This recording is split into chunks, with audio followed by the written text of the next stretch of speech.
628 খ্রিস্টাব্দের কথা।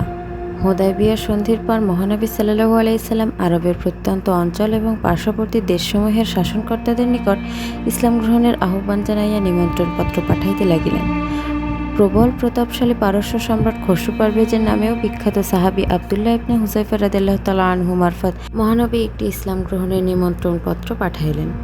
পত্রটি নিম্নরূপে লিখিত হইয়াছিল: বিসমিল্লাহির রহমানির রহিম। আল্লাহর রাসূল মুহাম্মাদের পক্ষ হইতে পারস্য প্রধান খসরু সমীপে। তাহার উপর শান্তি বর্ষিত হোক, যে হিদায়াতের অনুসারী হয়, আল্লাহকে বিশ্বাস করে, তাহাকে এক বলিয়া সাক্ষ্য দেয়, তাহার কোনো শরীক বা সমকক্ষ নাই, এবং মুহাম্মদ তাহার বান্দা ও রাসূল। হে রাজন, আল্লাহর আদেশে আমি আপনাকে ইসলাম গ্রহণের আমন্ত্রণ জানাইতেছি, কারণ সমস্ত মানব জাতির জন্য আমি তাহার রাসূল হিসেবে প্রেরিত হইয়াছি, যেন আমি সমস্ত জীবিত মানুষকে সতর্ক করি এবং বিশ্বাসীদের কাছে তাহার বাণী পৌঁছাইয়া দিই। আপনি ইসলাম গ্রহণ করুন এবং সমস্ত বিপদ হইতে নিজেকে রক্ষা করুন। আপনি যদি এই দাওয়াত প্রত্যাখ্যান করেন, তবে আপনার সমস্ত প্রজার ইসলামের দাওয়াত প্রত্যাখ্যানজনিত পাপ আপনার উপরেই বর্তাইবে। সিলমোহর, আল্লাহর রাসূল মুহাম্মদ। মহানবীর পত্র পাঠ করিয়া সম্রাট ক্রোধে পাটিয়া পড়িলেন। তাহার আপাদমস্তক কাঁপিতে লাগিল। কি, যত বড় মুখ নয় তত বড় কথা! আমারই একটি সামান্য প্রজা আমার নামের পূর্বে তাহার নিজের নাম লিখিয়াছে, তদুপরি সে আমাকে আমার স্বধর্ম ত্যাগ করিয়া তাহার ধর্ম গ্রহণ করিতে লিখিয়াছে। স্পর্ধা তো কম নয়। খসরু পবিত্র পত্রখানা হাতে দলা পাকাইতে লাগিলেন। সভাসদগণকে লক্ষ্য করিয়া বলিলেন, আপনারাই বলুন, এ বেয়াদবির কি শাস্তি হতে পারে? কেহ বলিল, তাকে হত্যা করা হোক জাহাপনা। কেহ বলিল, লোকটাকে দরবারে এনে শুলে চড়ানো হোক আলম্পনা। কিন্তু সম্রাট যুবরাজকে লক্ষ্য করিয়া বলিলেন, তুমি কি বলো শেরওয়া? শেরওয়া বলিলেন, আমার মনে হয় পিতা হঠাৎ কিছু করে বসাটা হঠকারিতাই হবে, কারণ যতটুকু শোনা যায় তথাকথিত নবিতা পিতার লোকটির ক্ষমতাও কিছু কম নয়। কয়েকটি যুদ্ধেই তিনি মক্কাবাসীদের পরাভূত করেছেন। ইদানিং মক্কাবাসীরা হুদায়বিয়ার সন্ধির মাধ্যমে তার সাথে আপোষ করেছে। কাজেই ভালোভাবে ভেবে চিনতে তারপরে আমাদের এগোনো উচিত। যুবরাজ শেরওয়ার কথা শুনিয়া খসরু আরও উত্তেজিত হইয়া উঠিলেন। তিনি বলিতে লাগিলেন, সে একটি মরুর মেষ রাখাল, তার নামের সাথে আবার সম্ভ্রম রক্ষা করে কথা বলছো? ছি ছি! তাছাড়া তোমার কথা যদি সত্যই হয়, তবে তো তাকে আর বাড়তে দেওয়া যায় না। অঙ্কুরেই তাকে ধ্বংস করে দিতে হবে, নইলে সে আমার বিরুদ্ধেও অস্ত্র ধারণ করতে পারে। কাজেই তোমার প্রস্তাব সম্পূর্ণরূপে অগ্রাহ্য যুবরাজ। আমি এখনই তার বিরুদ্ধে ব্যবস্থা নিচ্ছি।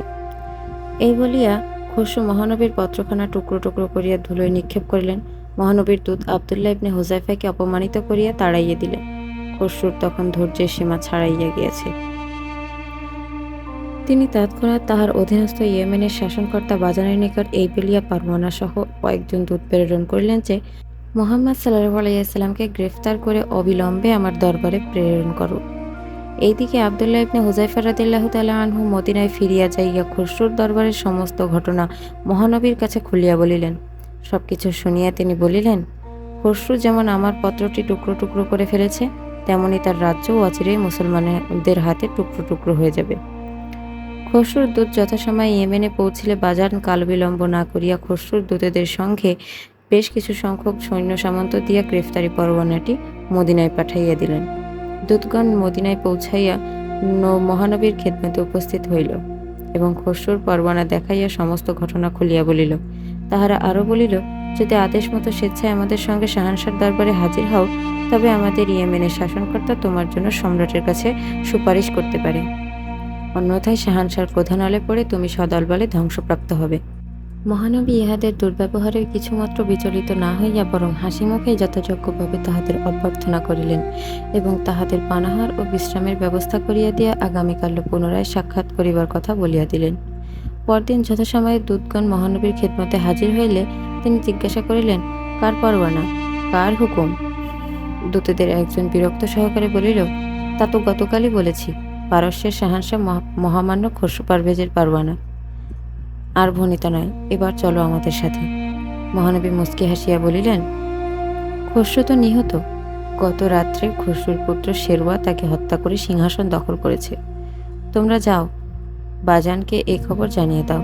তাকে আরও বলবে, সে যদি ইসলাম গ্রহণ করে তবে আমি তাকে পূর্ব পদেই বহাল রাখব। আর জেনে রেখো, ইসলাম অনতিবিলম্বে কিসরার সিংহাসন দখল করবে। দূতগণ কয়েকদিন যাবতই মহানবীর কথাবার্তা, আচার আচরণ, সাহাবিগণের আনুগত্য, মান্যতা ও সৌজন্য লক্ষ্য করিয়া চমৎকৃত হইতেছিল। আজ মহানবীর মুখে এই দ্ব্যর্থহীন ভবিষ্যদ্বাণী শ্রবণ করিয়া তাহারা একেবারে হতবাক হইয়া গেল। কথাটা তাহারা একেবারে উড়াইয়া দিতে পারিল না। সিফির নামে খসরুর একজন দূত কয়েকদিন যাবৎ মনে মনে কেবল ইহাই ভাবিতেছিলেন, ইনি যে একজন নবী তাহাতে আর কোনো সন্দেহ নাই, কিন্তু কোনো সঠিক সিদ্ধান্তে আসিতে পারিলেন না, কোনো প্রমাণও সংগ্রহ করিতে পারিলেন না। তিনি অন্তর্দ্বন্দ্বে ভুগিতেছিলেন। মহানবীর ভবিষ্যদ্বাণী শুনিয়া তিনি ভাবিলেন, ইনি সত্যিই নবী কিনা ইহা প্রমাণ করিবার এই তো উপযুক্ত সময়। তিনি তাহার সঙ্গীদের বলিলেন, চলো ইয়েমেনে যেয়ে আমরা মুহাম্মদ সাল্লাল্লাহু আলাইহি সাল্লামের কথার সত্যতা যাচাই করি। যদি খসরু সত্যিই নিহত থাকেন তবে আমরা ইয়েমেনে পৌঁছাইলে সে খবর পেয়ে যাব।